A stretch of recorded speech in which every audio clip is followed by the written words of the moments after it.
She pinned me down in the gym, then purred. I win. Now what do I get? Reaches its climax when Isaac and Annalisa confront Colonel Weiss during a supposedly routine training exercise turned deadly. As weaponized drones attack, Annalisa fights with superhuman agility, while Isaac forces Weiss to reveal her treasonous plot. Their evidence transmitted, they transform from victims to heroes, forever altering their destinies. The halogen lights of the razor deck gleamed off her white fur as Annalisa entered the training area. Isaac watched her from across the gym, noting how the other crew members gave her a wide berth.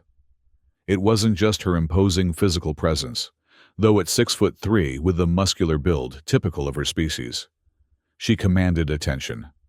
It was something more, something in those violet eyes that seemed to evaluate everyone and everything as potential prey. Analysis, they called her behind her back, partly a play on her name, partly because of the way she observed training sessions with calculating precision. Isaac adjusted the gravity controls on his wristband, feeling the slight increase in pressure as the razor deck's localized field strengthened to 1.2 G. Standard training procedure on the Razor wins. As chief combat instructor, he had personally designed many of the regiment's training protocols. Cartwright, Menendez, you're up, Isaac called, gesturing 2 junior officers to the combat mat. Standard rules, first pin wins. The young officers stepped onto the mat, circling each other cautiously. Isaac monitored their form, making mental notes for later. But his attention kept drifting to Annalisa, who stood silently in the corner, arms crossed, watching intently. She had transferred aboard 3 weeks ago, and despite her exceptional scores in the combat simulation database, she had yet to participate in any of the physical training sessions. The Alliance military had been integrating beastkin forces for over a decade now, but they remained rare enough that many human crew members still viewed them with a mixture of fascination and unease. Isaac had fought alongside a few beastkin during the Fringe Worlds conflict. They were formidable allies, enhanced strength, speed, and senses making them natural warriors. But Annalisa was different from those he'd met before. The others had made efforts to assimilate, to downplay their differences. She seemed to embrace hers, from the meticulously groomed white fur to the way she moved with a predatory grace that no amount of military discipline could fully suppress. Cartwright managed a decent takedown of Menendez, earning a smattering of applause from the gathered crew. Good form, but telegraphing your approach, Isaac noted, helping Menendez to his feet. Next pair, Rodriguez, Quan. As the next match began, Isaac found himself drifting closer to where Annalisa stood. Officer Annalisa, he acknowledged with a nod. I notice you haven't joined any of our training sessions yet. Her violet eyes flicked to him, then back to the match. I've been observing. Combat isn't learned by observation alone. A slight curl appeared at the corner of her mouth. Not quite a smile. Perhaps not for everyone. Isaac felt a flicker of irritation. He'd earned his position through years of combat experience and rigorous training. The notion that someone could simply watch and learn what had taken him blood and sweat to master was borderline insulting. Training database says you're ranked number 1 in your previous unit, he said, keeping his voice neutral. I'd be interested to see those skills demonstrated. The match on the mat concluded, with Rodriguez securing a victory. The crew's attention had begun to drift toward Isaac and Annalisa, sensing the underlying tension in their exchange. Is that a challenge, Chief Instructor? Her voice carried a faint purr that seemed to both mock and entice. Isaac was aware of the eyes on them now. His position demanded respect, and backing down would undermine his authority. He gestured to the mat. Let's see what you've got. The room fell silent as Annalisa stepped onto the mat, moving with fluid grace despite the increased gravity. Isaac followed, settling into a defensive stance opposite her.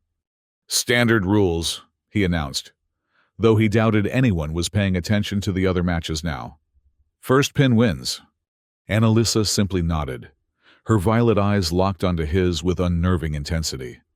Isaac initiated, testing her reflexes with a standard combination: jab, cross, level change for a takedown. She sidestepped the punches with minimal movement and sprawled effortlessly when he shot for her legs, her reflexes impossibly quick. Before he could adjust, she had countered, using his own momentum to sweep his legs. Isaac rolled, recovering quickly, but she was already inside his guard, moving faster than someone of her size should be able to. He felt her weight shift, impossibly light on her feet despite the enhanced gravity. And then suddenly, he was on his back, her powerful form straddling his chest, pinning his arms with her knees. The transition had been so smooth, he barely registered how he'd ended up in this position. Her face hovered inches above his, those violet eyes gleaming with satisfaction. The scent of her, something wild and unfamiliar beneath standard-issue Alliance soap, filled his senses. "I win," she purred, her voice low enough that only he could hear. "Now what do I get?" Before Isaac could respond, she released him and stood in one fluid motion, extending a hand to help him up. Stunned, he accepted it, feeling the controlled strength in her grip. The room remained silent as she walked away, crew members parting before her. Isaac cleared his throat. "Back to training," he ordered, struggling to maintain his authoritative tone. "Takeda, Williams, you're next." As training resumed, Isaac replayed the match in his mind. He had faced dozens of opponents with superior strength or speed, but Annalisa had outthought him, anticipating his movements before he made them. Her parting words echoed in his mind. "Now, what do I get?" The question lingered long after the training session ended. In the officer's locker room, Isaac stared at his reflection in the mirror. 35 years old, with the weathered look of someone who had seen too much combat too young. The scar along his jawline, a souvenir from a Fringe World's insurgent, had faded to a thin white line, but it still served as a reminder of lessons learned the hard way. "Quite the show today, Chief." Isaac glanced up to see Commander Richter, the ship's XO, leaning against a locker nearby. "She's good," Isaac admitted, running a hand through his short-cropped hair. "More than good. From what I saw." Richter's tone was carefully neutral. "Colonel Weiss was asking about her. Seems very interested in our new Beastkin officer." Isaac frowned. Colonel Harriet Weiss served as the Alliance intelligence liaison aboard the Razor Winds. Her interest in anything or anyone typically meant trouble. "Any particular reason?" Richter shrugged. "Above my pay grade. Just thought you should know." He pushed off from the locker. "Oh, and Isaac? The crew's watching how you handle this. Losing to a Beastkin transfer, some might see that as significant." After Richter left, Isaac sat heavily on the bench. The ship's rumor mill would be working overtime. His authority depended on respect, and respect aboard a military vessel was often tied directly to perceived combat prowess. He needed to know more about Annalisa. Her personnel file would be accessible through the ship's secure database, but only with appropriate clearance or authorization codes. As Chief Combat Instructor, he had legitimate access to basic training records, but he suspected there was more to her story than combat scores. The logical approach would be to request the information through proper channels. But something about Colonel Weiss's interest made him hesitate. The colonel had a reputation for manipulating information and people to serve Alliance intelligence's often obscure agendas. Isaac made his decision. He would access Annalisa's complete file himself, authorization or not. The ship's central database hub was quiet during third shift. Isaac's instructor credentials got him past the first level of security, but Annalisa's full service record was classified beyond his clearance level. He glanced around the empty room, then pulled a data spike from his pocket, a small hacking device he'd acquired during the Fringe World's conflict, technically illegal for personal possession. It took 3 tense minutes for the spike to bypass the security protocols. When Annalisa's complete file appeared on the screen, Isaac began scanning quickly. Lieutenant Annalisa Caro, age 29, Arctic beastkin subspecies. Explaining the white fur, born on Novaris colony, a frontier world with a significant beastkin population. Enlisted in Alliance forces at 19, quickly distinguishing herself in combat roles. Decorated twice for valor during the Fringe Worlds conflict. Then came the anomaly. 2 years ago, she had been assigned to a Black Ops team on Meridian, a contested border world. The mission details were heavily redacted, but the outcome was clear. Mission failure, with high civilian casualties. The disciplinary notes caught his attention. Annalisa had disobeyed direct orders, breaking formation to evacuate civilians from a target zone. Her actions had compromised the mission objective, but saved dozens of lives. The commanding officer, Colonel Harriet Weiss, had recommended court-martial. Instead, Annalisa had been reassigned to a series of increasingly remote postings, effectively exiled from any significant operations, until now. Her transfer to the Razor Winds had been ordered directly by Alliance High Command, bypassing normal channels. The final note in her file was a personal observation from Colonel Weiss. Subject exhibits dangerous independence and moral qualms unsuited to special operations. Recommend close monitoring and limited operational deployment. Isaac downloaded the file to his personal device and erased all traces of his intrusion. As he made his way back to his quarters, pieces began falling into place. Weiss had history with Annalisa, bad history. Yet now, the colonel had arranged for her transfer to the Razor Winds. Why bring someone you considered a liability onto your own ship? Unless Annalisa wasn't brought aboard as an asset, but as a scapegoat. The next morning, Isaac found Annalisa in the Razor deck, alone, moving through a series of combat forms with fluid precision. The ship's artificial day cycle was just beginning, the lighting gradually increasing to simulate dawn. She acknowledged his presence with a slight nod, but continued her routine. Isaac watched, noticing how her movements incorporated elements of standard Alliance combat techniques, but adapted them to her unique physiology, utilizing her enhanced flexibility and different center of gravity. "Your file makes for interesting reading," he said finally. Annalisa froze mid-movement, then slowly straightened, her violet eyes narrowing. "You shouldn't have access to my file." Not officially." She studied him for a long moment. "Why?" "Call it professional curiosity, enhanced by our match yesterday." "And what did you learn, Chief Instructor?" There was an edge to her voice now. "That you saved civilians when you were ordered to abandon them. That you put lives above orders." He stepped closer. "That Colonel Weiss tried to end your career for it." Annalisa's ears flattened slightly against her head, a subtle tell he wouldn't have noticed if he hadn't been looking for it. "The Colonel follows protocol," she said carefully. "I didn't." "The Colonel left those people to die." "Yes." A simple acknowledgement, without defensiveness or pride. Isaac nodded slowly. "And now she's arranged your transfer here, despite considering you a liability." Annalisa's gaze sharpened. "What are you implying?" "I don't know yet. But Weiss doesn't do anything without an angle." He paused. "I'd like to continue our match from yesterday. No audience this time." She tilted her head slightly. "Why?" "Because I need to understand how you think, not just how you fight." A hint of that not-quite smile appeared. "Very well."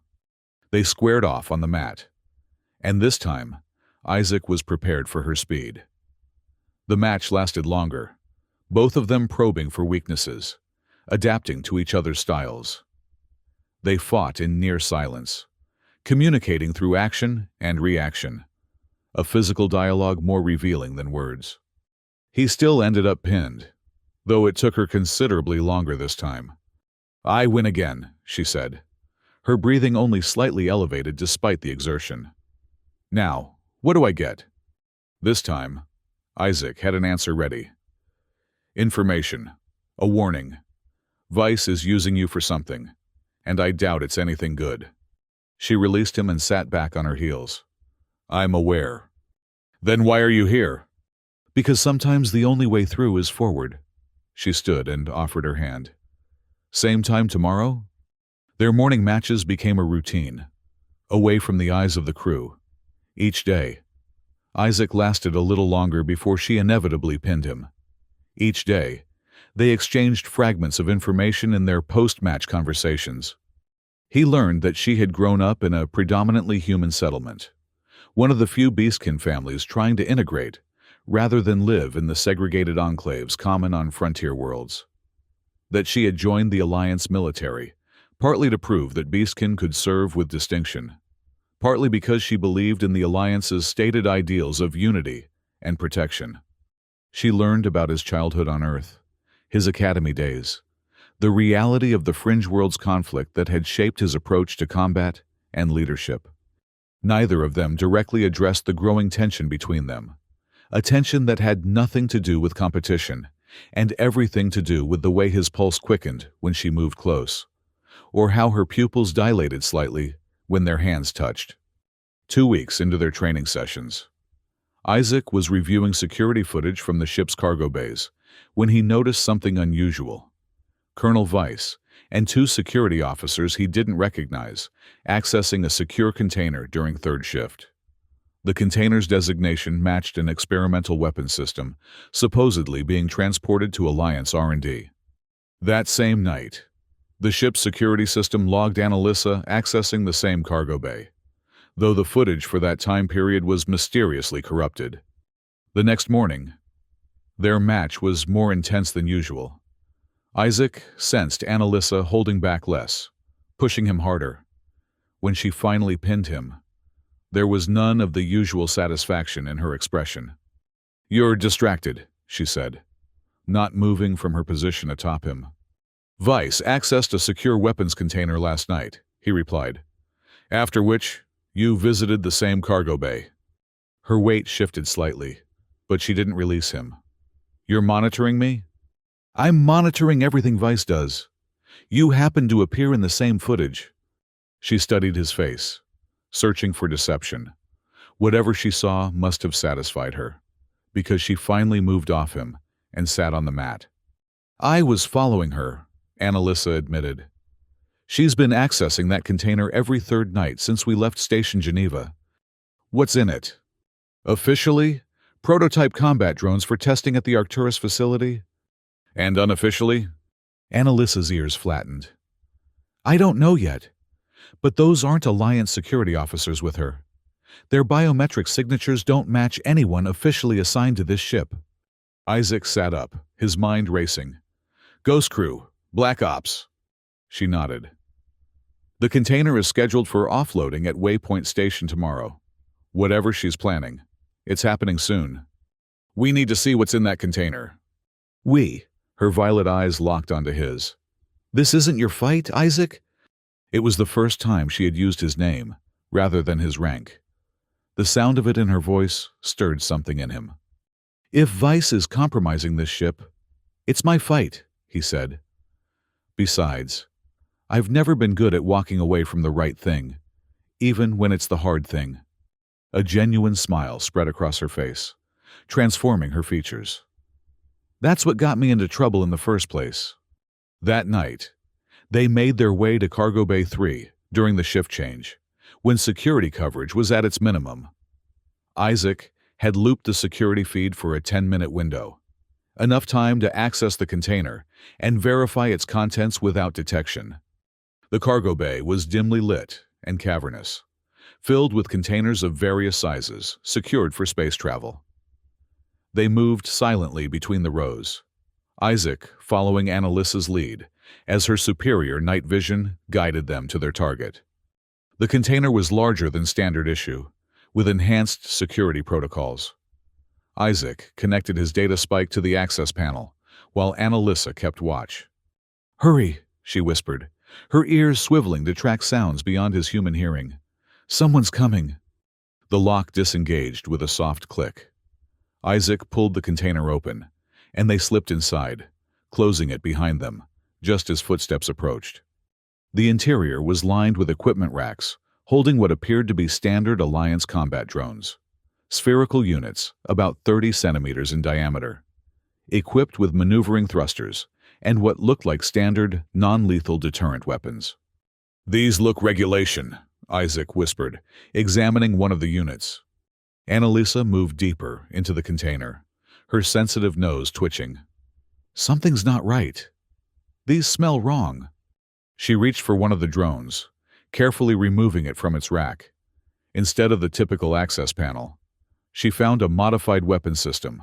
Definitely not the training stunners that should have been installed. "These are lethal," she said, her voice hardening. "Military-grade pulse weapons, not training gear." Isaac joined her, examining the modified drone. "Who would Vice be supplying with weaponized drones?" Before Annalisa could answer, the container door slid open. They pressed themselves into the shadows as Colonel Harriet Vice stepped inside, followed by one of the unidentified security officers. Final checks," Vice ordered, her sharp features illuminated by the container's interior lighting. "We offload at Zoro 600 tomorrow. Our contact will be waiting at the civilian dock, not the military section." "Transport's arranged," the officer confirmed. "Manifests show training equipment bound for the academy. No inspection scheduled." "Good. Once these reach Elysium, our part is done." Vice ran a hand along one of the drones. "Have you tested the remote override?" "Fully functional. They'll deploy as standard peacekeepers, then convert to assault mode on command." Isaac felt Annalisa tense beside him. Elysium was a core world, heavily populated and politically significant, a strange destination for weapons meant for black ops. "And the Beastkin officer?" the security man asked. "She's been asking questions." Vice's expression hardened. "Lieutenant Caro will be dealt with. I've arranged for evidence of treason to be found in her quarters after we reach Waypoint. A regrettable security incident will follow." Isaac felt a cold fury building inside him. They needed to move, to report what they'd discovered, but they were trapped until Vice and her accomplice left. "What about the combat chief?" the man asked. "He's been spending time with her." "Instructor Hayes is a soldier," Vice dismissed. "He follows orders and procedures. If he becomes a problem, we'll handle him the same way." They continued their inspection for several more minutes before finally leaving. When the container sealed behind them, Annalisa turned to Isaac, her eyes reflecting the dim light. "They're planning an attack on Elysium," she said quietly. "And they're setting me up to take the fall." "Not just an attack," Isaac realized. "A false flag operation. Weaponized drones deployed as peacekeepers, then turning on civilians. The political fallout would be enormous. And with a Beastkin officer as the convenient scapegoat, it reinforces the narrative that we can't be trusted." Annalisa's voice was calm, but he could see the rage building behind her eyes. "We need evidence." Isaac nodded, already planning. "We have 6 hours until they reach Waypoint Station. We need to document these modifications, track the real destination of these drones, and figure out who Vice is working for." "And we need to do it without alerting her that we know." Annalisa hesitated. "This goes beyond just her. An operation this sophisticated has high-level backing." "One problem at a time," Isaac said, placing a hand on her shoulder. "First, let's get out of here with proof." They carefully documented the weapons modifications using Isaac's personal device, then slipped out of the container during the next scheduled security gap. As they made their way back through the ship's corridors toward the officers' quarters, Isaac felt the weight of what they'd discovered. Someone at the highest levels of Alliance Command was orchestrating a false flag attack against Alliance citizens, using Alliance equipment, and planning to blame it on a Beastkin officer who had once defied orders to save innocent lives. The symmetry was sickening. Outside her quarters, Annalisa paused. "They'll be watching both of us now." "Then we give them nothing to see," Isaac replied. "Tomorrow, we train as usual. We act normal, but we prepare." She nodded. then surprised him by leaning forward and pressing her forehead briefly against his, a gesture of trust among her people. "Tomorrow," she whispered, before disappearing into her quarters. Isaac made his way to his own room, mind racing through contingencies. He had spent his career believing in the system, in the chain of command, in the fundamental integrity of the Alliance despite its flaws. Now he was preparing to expose corruption at its highest levels, and possibly sacrifice his career, or more, in the process. As he lay in his bunk, unable to sleep, he wondered when exactly his priority had shifted from preserving the system to protecting Annalisa. The morning training session proceeded as normal, though the tension between them was palpable to anyone paying attention. They sparred with controlled intensity, communicating through combat what they couldn't say aloud. When she pinned him this time, her customary question carried new weight.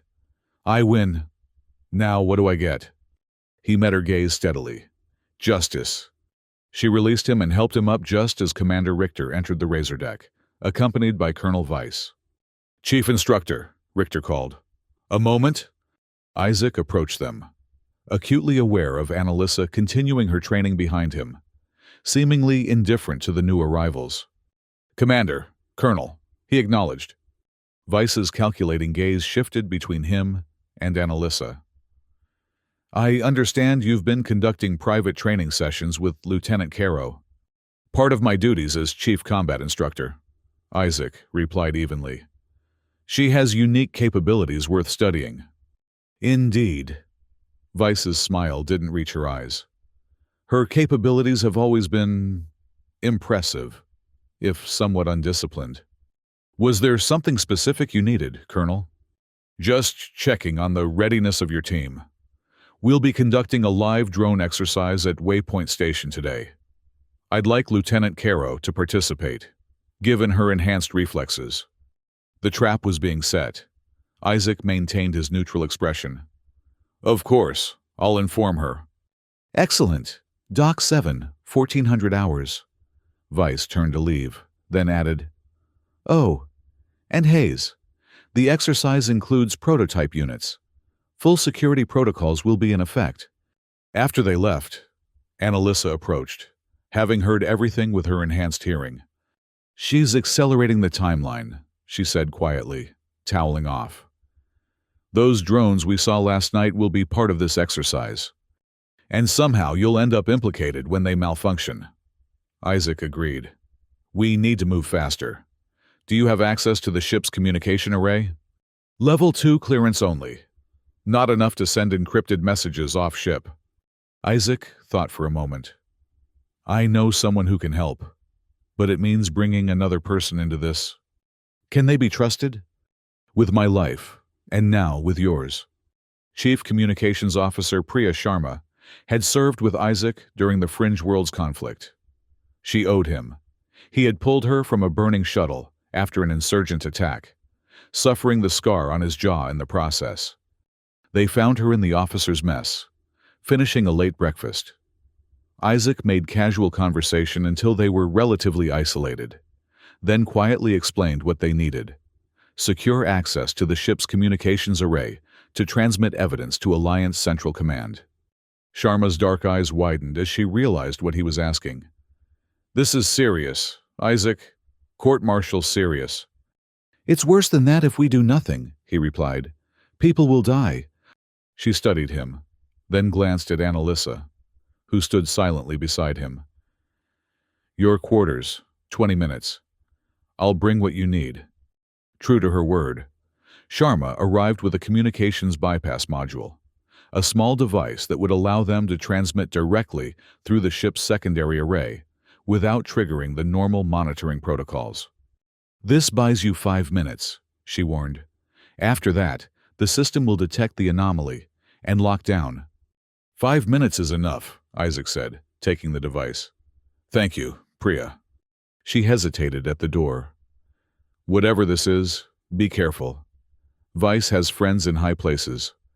With Sharma gone, they quickly connected the bypass module to Isaac's personal device and began compiling their evidence. Images of the modified drones, Vice's conversation about the remote override, the false shipping manifests, and Annalisa's service record showing her previous clash with Vice. It's not enough, Annalisa said, reviewing their package. This shows suspicious activity, but not definitive proof of a plot. We need to connect Vice to whoever she's delivering these drones to, Isaac agreed. The contact at Waypoint. Annalisa's ears perked up. The exercise is at 1400. That gives us 3 hours to identify her contact and document the handoff. 2 problems, Isaac countered. 1, we can't be seen following her. 2, she's expecting you at the exercise. A slow smile spread across Annalisa's face. Then we give her exactly what she expects. The plan came together quickly.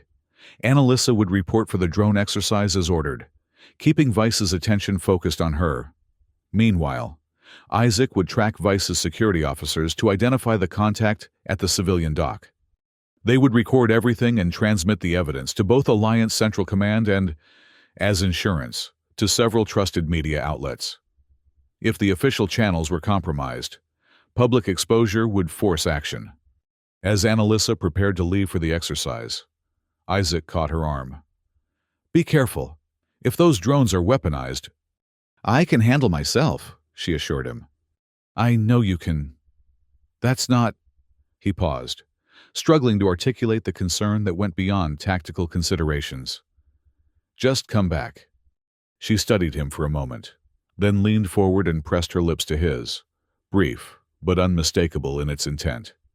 Count on it, she whispered, then was gone. Isaac made his way to the civilian dock, moving casually through the ship's corridors, as if on routine business. He had accessed the duty roster and confirmed that 2 of Vice's security officers were assigned to special cargo detail at the civilian transfer station, exactly where an unauthorized handoff might occur. The civilian dock was busier than the military section, filled with contractors, merchants, and civilian support staff preparing for planetfall at Waypoint Station. Isaac positioned himself at a maintenance terminal, with a clear view of the main transfer area, his instructor's uniform giving him an air of official business that kept questions at bay. He didn't have to wait long. Vice's security officers appeared with a cargo loader bearing what appeared to be standard Alliance training equipment. They were met by a civilian in corporate attire, Elysium planetary security markings on his jacket. Isaac activated the recording function on his modified communicator, capturing the exchange as the man inspected one of the containers, nodded in satisfaction, and transferred payment via a non-standard data chip, definitely not Alliance protocol. The transaction complete, the corporate representative began supervising the loading of the containers onto a civilian transport shuttle. Isaac was about to follow when his communicator vibrated with an incoming message. It was from Annalisa, a single word: trouble. The drone exercise had been moved to a secured training bay with limited access. As Isaac approached, he could hear the distinctive hum of drone thrusters and the sharp crack of training weapons. But something was wrong. The sounds were too intense, the pattern too erratic for a standard exercise. He overrode the security lock with his instructor codes and entered to chaos. The training drones were fully weaponized, firing pulse blasts that scorched the walls where they hit. Alliance officers ducked behind barriers, returning fire with standard sidearms that seemed to have little effect. In the center of it all was Annalisa, moving with incredible speed and precision, drawing the drones' fire while systematically disabling them, leaping to impossible heights, using walls and barriers to change direction in midair. Her natural agility, enhanced by the shipboard gravity controls she had adjusted to give herself advantage. Isaac spotted Vice by the control console, ostensibly trying to deactivate the drones, but actually directing their attack pattern. He charged toward her, dodging pulse fire as he went. "Hayes!" she barked when she saw him. "Help contain the lieutenant. She's compromised the systems."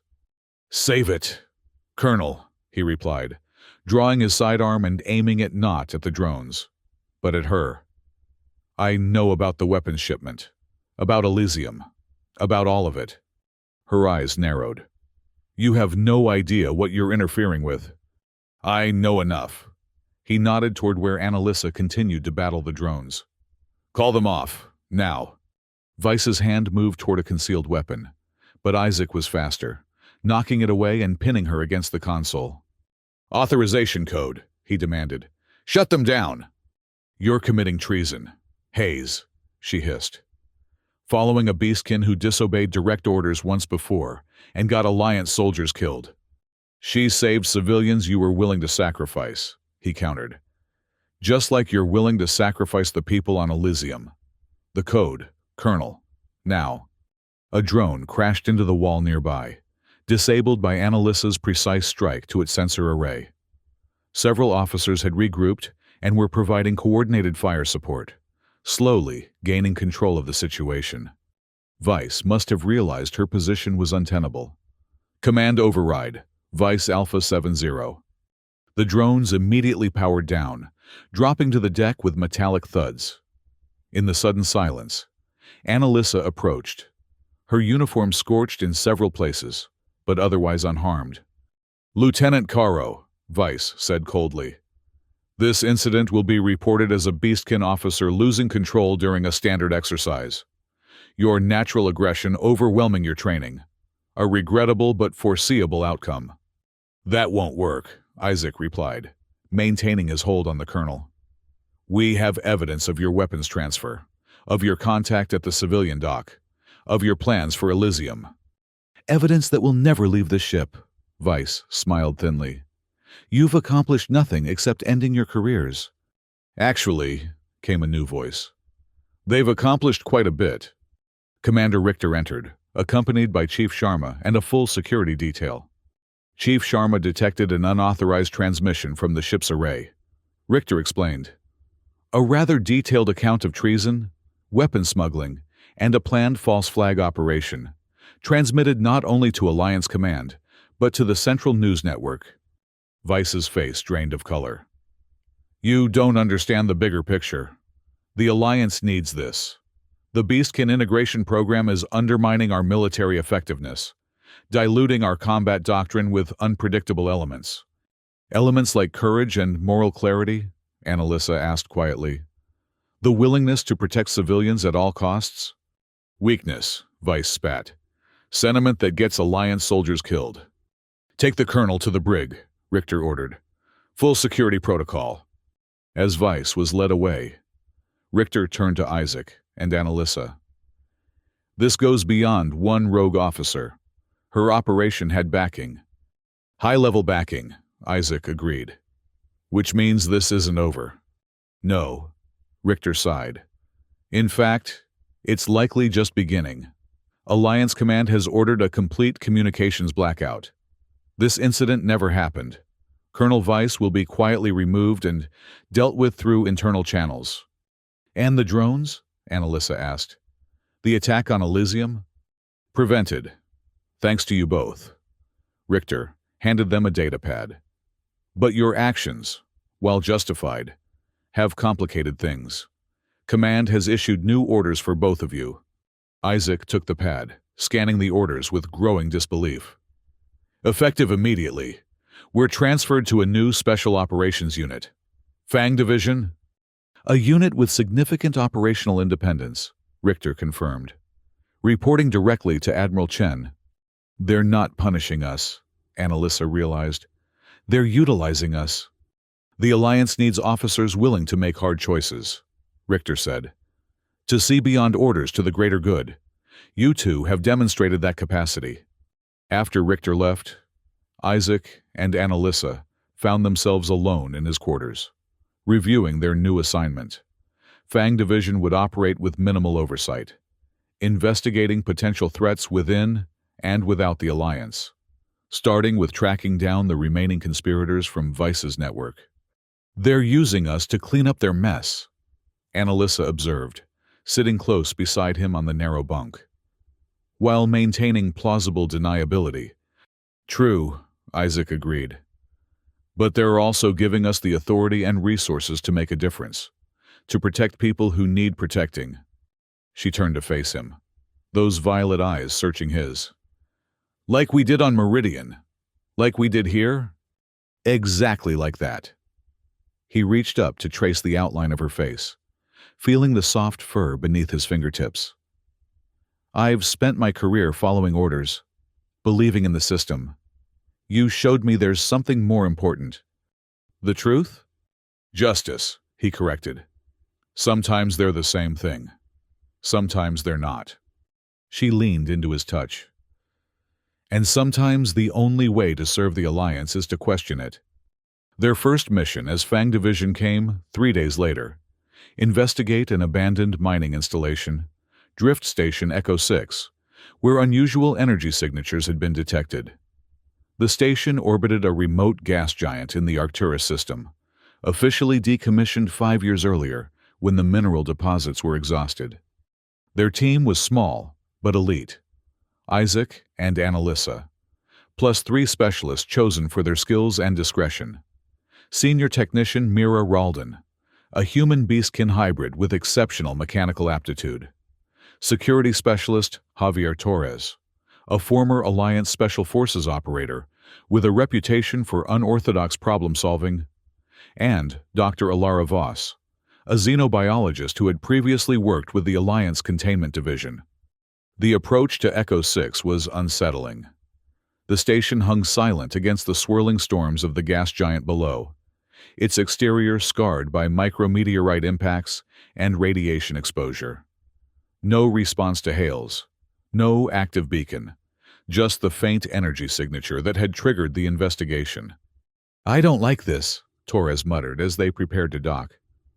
Abandoned stations give me the creeps. Focus on the mission, Isaac reminded him.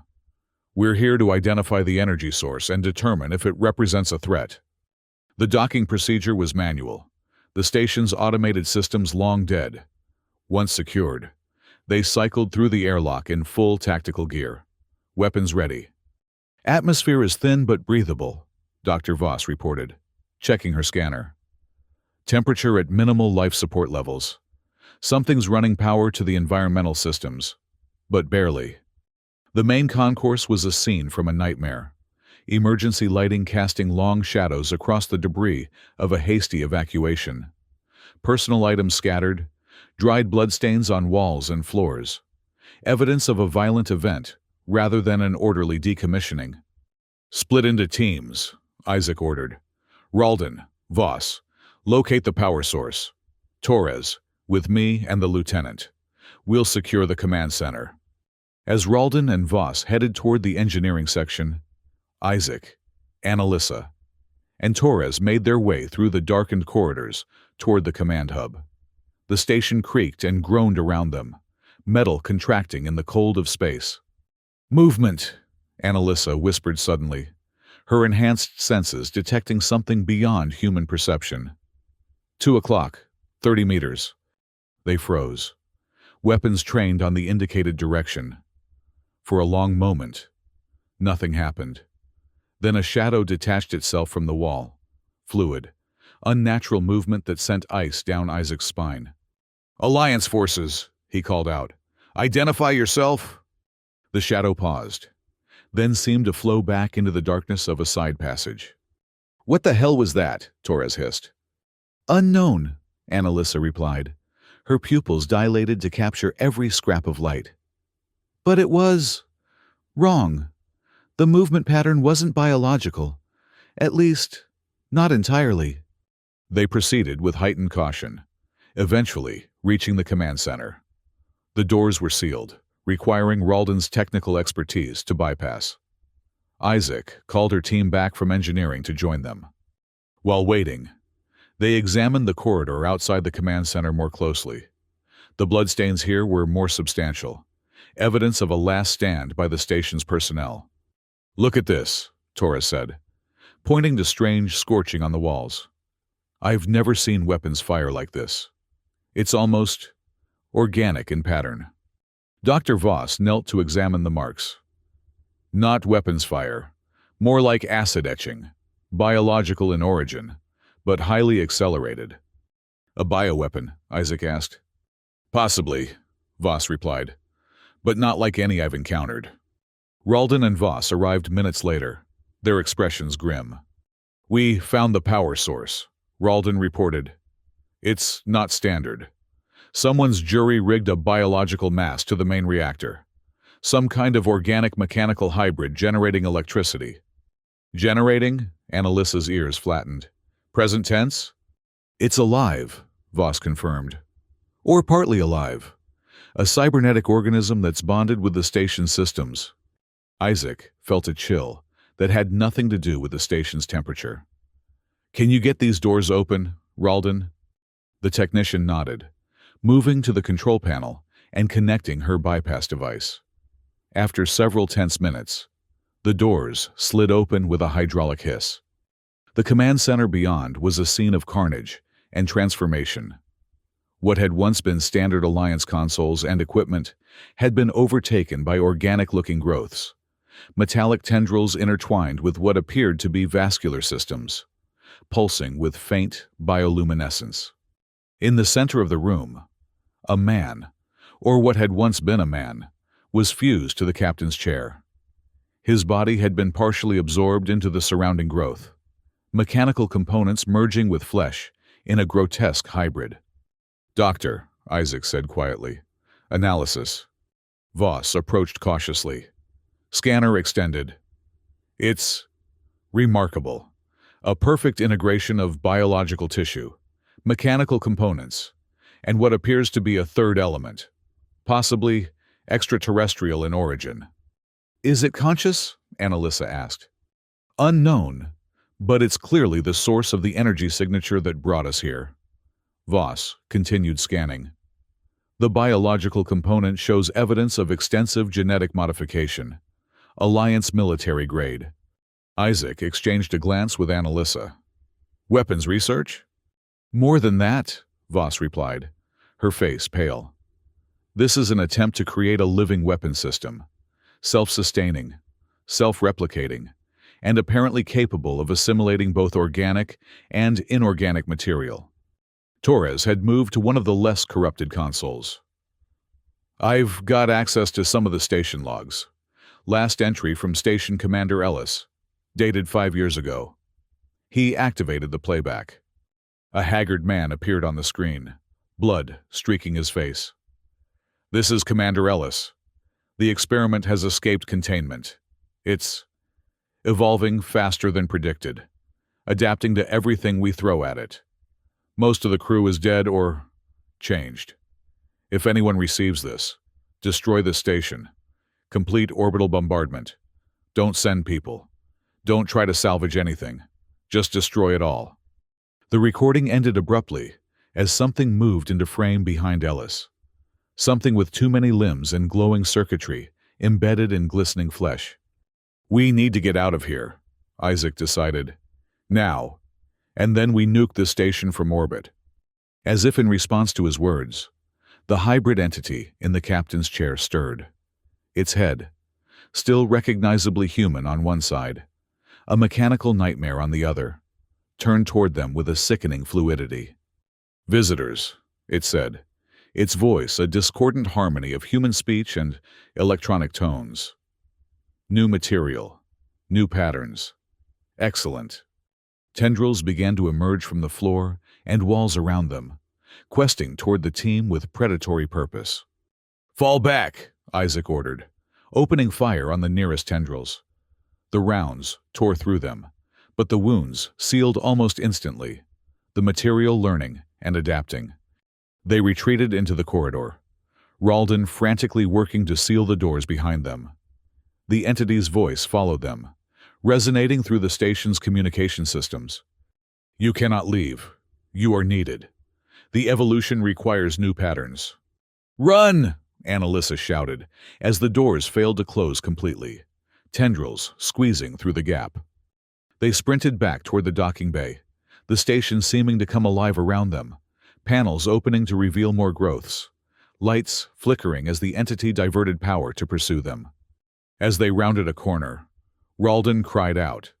A tendril had erupted from a ventilation shaft, wrapping around her ankle. Before anyone could react, it yanked her upward, dragging her into the ceiling conduit. "Ralden!" Torres lunged for her, catching her outstretched hand. For a moment, they held on, a tableau of desperate resistance. Then her hand slipped from his, and she was gone, her scream echoing through the ventilation system before cutting off abruptly. "Keep moving," Isaac ordered, though the words tasted like ash. "We can't help her now." They reached the airlock, Torres providing covering fire as Voss prepped their ship for emergency departure. Isaac and Annalisa held the rear, watching in horror as the walls themselves seemed to ripple and flow toward them. "What is this thing?" Annalisa asked, her weapon overheating from continuous fire. "Weapon research gone wrong," Isaac replied grimly. "The kind of thing Vice and her backers would love to get their hands on." They barely made it through the airlock, the entity's tendrils scraping against the outer hull as they disengaged. Once clear of the station, Isaac activated the ship's weapon systems. "Maximum yield," he ordered. "Target the station's reactor core."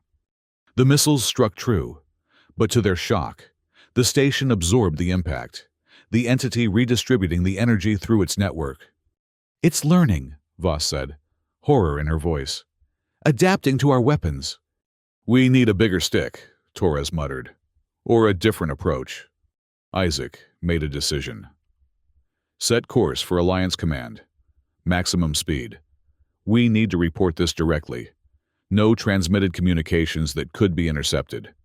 As their ship accelerated away from the station, they watched the entity begin to extend itself into space, tendrils reaching outward like a grotesque flower blooming in vacuum. "It's growing," Annalisa observed quietly. "Spreading." "And Ralden is part of it now," Torres added, his voice hollow. In the ship's small medical bay, Dr. Voss examined them all for potential contamination. They had escaped physical contact with the entity, but she remained concerned about more subtle forms of infection. "This technology is beyond anything in Alliance records," she reported. "The integration of biological and mechanical systems at such a fundamental level should be impossible." "Someone made it possible," Isaac replied. "And I'm betting it wasn't a rogue research team on a mining station." Annalisa had been quiet since their escape, her violet eyes distant. Now she spoke, her voice soft but resolute. "We're not going to Alliance Command." The others turned to her in surprise. "We have to report this," Voss argued. "They need to quarantine that entire system." "And they will," Annalisa agreed. "But not before certain elements extract what they want from it. The same elements that backed Vice's operation." Understanding dawned on Isaac's face. "You think this is connected?" "I think nothing this significant happens in isolation," she replied. "Vice's willingness to sacrifice civilians, this entity created as a weapon with no regard for containment or control. There's a pattern here, a perspective that values power above life." Isaac considered her words, then nodded slowly. "So what do you propose?" "We go public, like we did with Vice, but bigger. We transmit everything we found to every major news outlet in the Alliance. Force a response so public that the shadows have nowhere to hide." Torres shook his head. "That's career suicide. Hell, it might be actual suicide if these people are as powerful as you think." "It's also the right thing to do," Isaac said quietly. "The Alliance was founded to protect life, not create abominations that consume it." The decision was made. Using Dr. Voss's extensive research contacts and Torres's less legitimate connections, they compiled their evidence, the station logs, their own recordings of the entity, and the connection to Vice's operation through classified project codes they had found in the command center's intact files. They broadcast it all through a cascading network of civilian communication relays, making it impossible to trace back to their ship and impossible to completely suppress. The truth spread across Alliance space like wildfire, from core worlds to the farthest colonies. The response was immediate and overwhelming. Public outrage forced Alliance Command to acknowledge the situation, dispatching a heavily armed quarantine fleet to Drift Station Echo 6 with orders to completely destroy the installation and sterilize the area. For Isaac and Annalisa, the consequences were complex. Officially, they were reprimanded for breaching security protocols and endangering Alliance interests. Unofficially, they were given even greater autonomy. Their Fang division expanded with hand-picked specialists committed to their mission of uncovering threats, both external and internal. "They still don't get it," Annalisa observed as they stood in the observation deck of their new ship, watching the stars streak by. "They think we did this to preserve the Alliance's reputation, when in fact we did it to force the Alliance to live up to its ideals," Isaac finished. She turned to him, those violet eyes reflecting the starlight. "Was it worth it, Ralden? Our careers? The risks we're still taking?" Isaac took her hand, feeling the soft fur against his palm. "Ask me that question in a year, when we've uncovered more of these operations, when we've saved more lives. And if we fail, if they stop us, then we tried," he said simply. "We saw the truth and refused to look away. That counts for something." She moved closer, resting her head against his shoulder. "It counts for everything." Their ship continued its journey into the darkness between stars, carrying two individuals who had chosen to stand for something greater than themselves, not out of blind loyalty to a flag or an ideal, but out of the hard-won knowledge that justice sometimes required breaking the rules that claimed to serve it. Somewhere in the vastness of space, other threats waited, other operations conducted in shadow, other lives balanced on the scales of expediency. And Fang Division would be there, guided not by orders, but by the simple truth Annalisa had first demonstrated on that gym mat so many weeks ago. Sometimes, the only way to win was to change the rules of the game entirely. "I win," she had said then. "Now what do I get?" The answer, it turned out, was a purpose, a mission, and something neither of them had expected to find in the midst of conspiracy and danger. Each other. As the stars blurred past the viewport, Isaac made a silent promise. To the Alliance he still believed in despite its flaws, to the innocent lives they would protect, and to the fierce, principled woman beside him. They would continue this fight, no matter where it led them. Because in the end, the true measure of victory wasn't who pinned whom to the mat, but who stood up afterward for what mattered most.